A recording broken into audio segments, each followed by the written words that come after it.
इसमें तो दोस्तों आज जो कि बिहार डीएलएड एंट्रेंस एग्जाम 2024 के लिए एक साइंस का मॉडल सेट लेके आए हुए हैं जो आपके एग्जाम्स के पैटर्न पर तैयार किए गए हैं।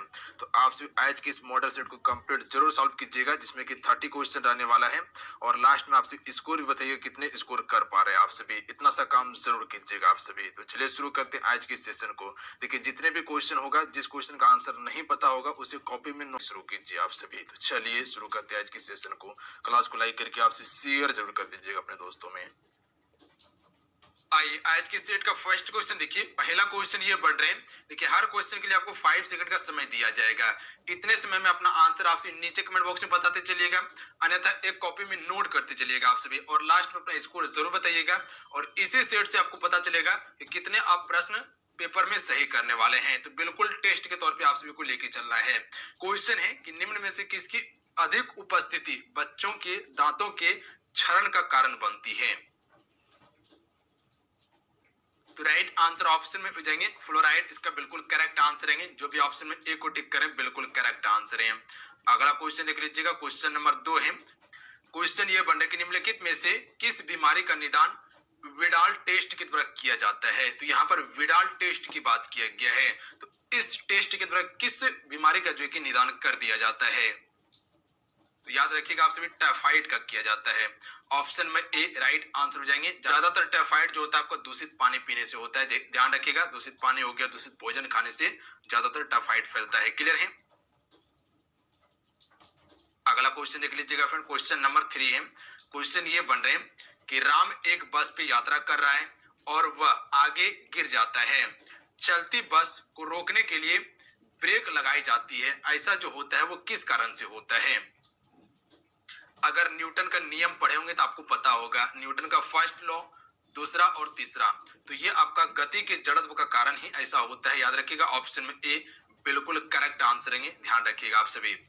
अगला क्वेश्चन देख लीजिएगा। क्वेश्चन नंबर 4 है कि एक जंतु जो त्वचा तथा फेफड़ों में भी श्वसन करता है उसे हम सभी क्या कहते हैं। यानी कि त्वचा से भी वो श्वसन करता है और फेफड़ा से भी वो श्वसन करता है। उस जंतु को हम सभी क्या कहते हैं। तो ऐसा जो है कि आपको देखने के लिए सिर्फ किसमें मिलेगा, मेढक में आपको मिलेगा। ध्यान रखिएगा आप सभी। मेढक जो है कि त्वचा से भी श्वसन करता है और फेफड़ा दोनों से करता है।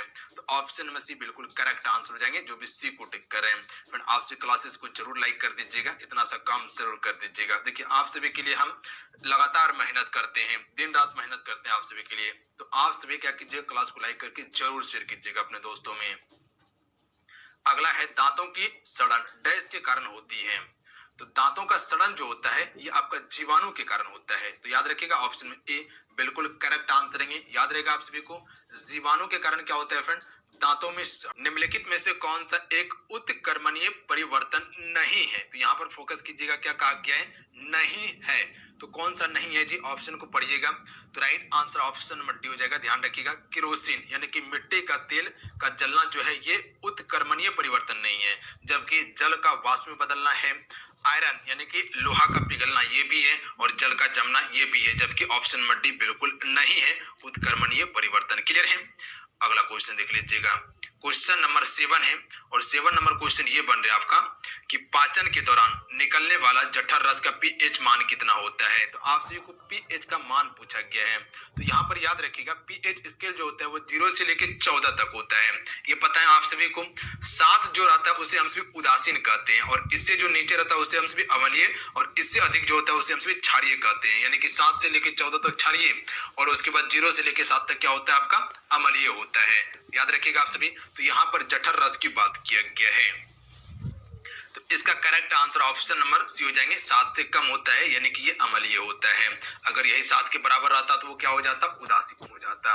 अगला क्वेश्चन देख लीजिएगा। क्वेश्चन नंबर 8 है कि टंगस्टन जिसका उपयोग बल्ब फिलामेंट बनाने के लिए किया जाता है इसका गलनांक कितना होता है। तो यहाँ से 2 क्वेश्चन याद रखिएगा कि बल्ब का फिलामेंट किसका बना होता है जी, टंगस्टन का बना होता है।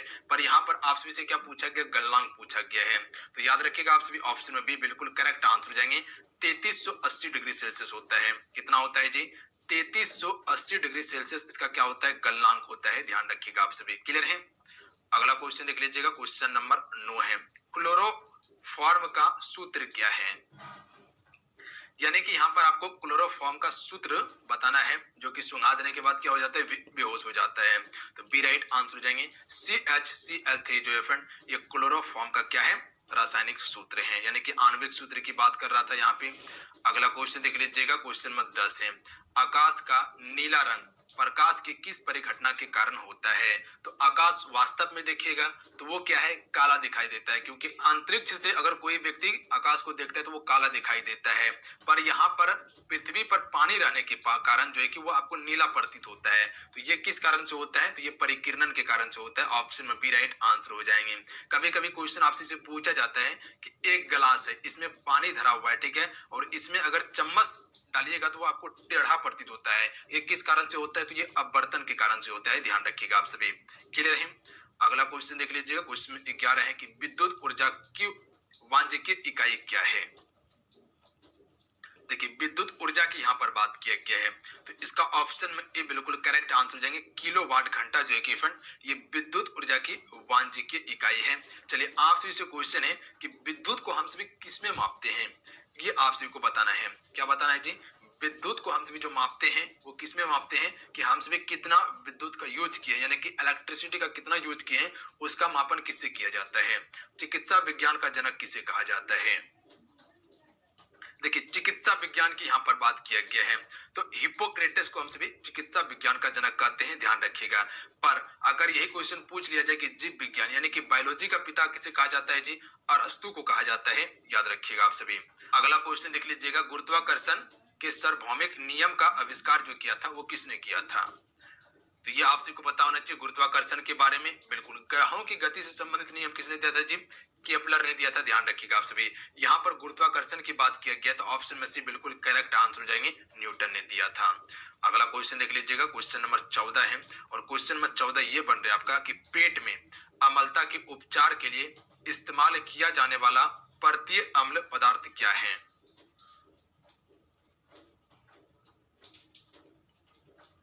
देखिए ये जो है आपका मिल्क ऑफ मैग्नीशियम है, यानी कि ऑप्शन में सी जो भी टिक करें बिल्कुल करेक्ट आंसर हो जाएंगे, याद रखिएगा मिल्क ऑफ मैग्नीशियम। अगला क्वेश्चन देख लीजिएगा, मधुमेह से पीड़ित व्यक्ति को निम्नलिखित में से किसकी आवश्यकता होती है।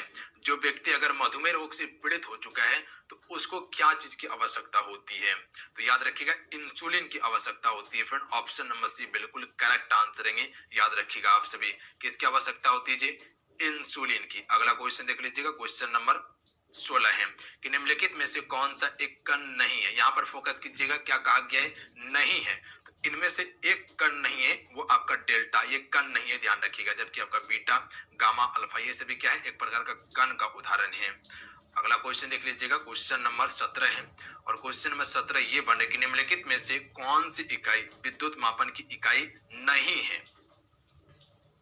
बस इसी पे आपको फोकस करना है कि क्वेश्चन क्या पूछा गया है। तो यहाँ पर नहीं की बात किया गया है, तो एंगस्ट्रॉम जो है कि फ्रेंड ये आपका विद्युत की इकाई नहीं है, बल्कि ये तरंगदैर्घ्य की इकाई है, ध्यान रखिएगा। तरंगदैर्घ्य को हम सभी किससे मापते हैं जी, एंगस्ट्रॉम से मापते हैं। जबकि कूलॉम हो गया, सीमेंस हो गया, और उसके बाद जो कि ओम हो गया, ये सभी क्या है, विद्युत मापन की इकाई है। जबकि ऑप्शन में सी नहीं है। अगला क्वेश्चन देख लीजिएगा, निम्नलिखित में से कौन सा तत्व पेशीय संकुचन में मदद करता है।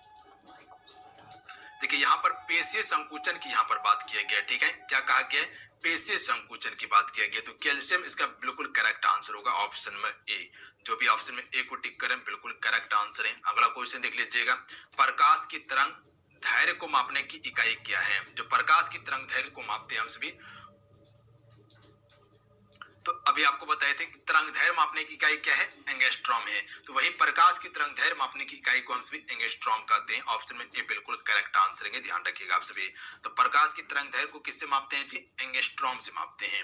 अगला है, बहुत कम तापमान पर परिघटनाओं के अध्ययन को क्या कहा जाता है। जो बहुत कम तापमान पर जो परिघटना होता है इसके अध्ययन को हम सभी क्या कहते हैं, बिल्कुल निम्न तापी कहते हैं, इसे याद रखिएगा। अगर वही अधिक तापमान पे होगा तो हम सभी क्या कहेंगे, उच्च तापमापी कहेंगे उसको। अगला क्वेश्चन देख लीजिएगा, क्वेश्चन में 21 है। अगला क्वेश्चन है, श्वसन लेने के लिए समुद्री गोताखोर निम्न में से कौन से गैस का मिश्रण का प्रयोग करते हैं। कभी गोताखोर को देखे होंगे कि समुद्र में बहुत दूर दूर तक जाता है वो सभी, पर श्वसन लेने के लिए वो सभी क्या चीज का प्रयोग करता है, ये क्वेश्चन आपसे इसे पूछा गया है। तो इसमें ऑक्सीजन और हीलियम का मिश्रण रहता है और इसी का प्रयोग करता है वो सभी। ऑप्शन में डी बिल्कुल करेक्ट आंसर है। अगला क्वेश्चन देख लीजिए। देखिए, जिस क्वेश्चन का आंसर नहीं पता हो तो क्या कीजिएगा, क्वेश्चन को आप भी याद कीजिएगा। ऐसा नहीं करना है कि क्वेश्चन का आंसर पता नहीं है तो उसको याद नहीं करना है, नहीं, क्वेश्चन को याद कीजिएगा अगर नहीं पता हो तो। मीथेन के एक अणु में कितने हाइड्रोजन परमाणु होते हैं, क्योंकि याद कीजिएगा तभी आपको सारा चीज याद रहेगा और तभी आपके पास सारा चीज इकट्ठा होगा। याद ही नहीं कीजिएगा तो कहां से याद रहेगा क्वेश्चन आपको। तो इसीलिए हर एक क्वेश्चन को याद करते चलना आप सभी को। तो हाइड्रोजन में परमाणु की संख्या जो होता है फ्रेंड वो कितना होता है, 4 होता है, ध्यान रखिएगा। हालांकि ये डाटा है तो इसको याद रख लीजिएगा आप सभी। प्रकाश संश्लेषण का उप उत्पादक जो है वो क्या है। देखिए, प्रकाश संश्लेषण के लिए क्या चाहिए आपको, जल चाहिए, उसके बाद जो कि सूर्य का प्रकाश भी चाहिए ना, बिल्कुल चाहिए जी। तो इसका उप उत्पादक की यहाँ पर बात किया गया है तो हम सभी कह सकते हैं O2, ध्यान रखिएगा, बिल्कुल करेक्ट आंसर हो जाएंगे ऑक्सीजन उप उत्पादक है। अगला क्वेश्चन देख लीजिएगा, क्वेश्चन नंबर 24 है कि निम्नलिखित में से किसमें घर्षण अलाभकारी होता है। तो यहाँ पर लाभकारी की बात नहीं किया गया है, ध्यान रखिएगा, अलाभकारी की बात किया गया है, यानी कि उससे लाभ नहीं होता है हमको। वो कौन सा घर्षण है,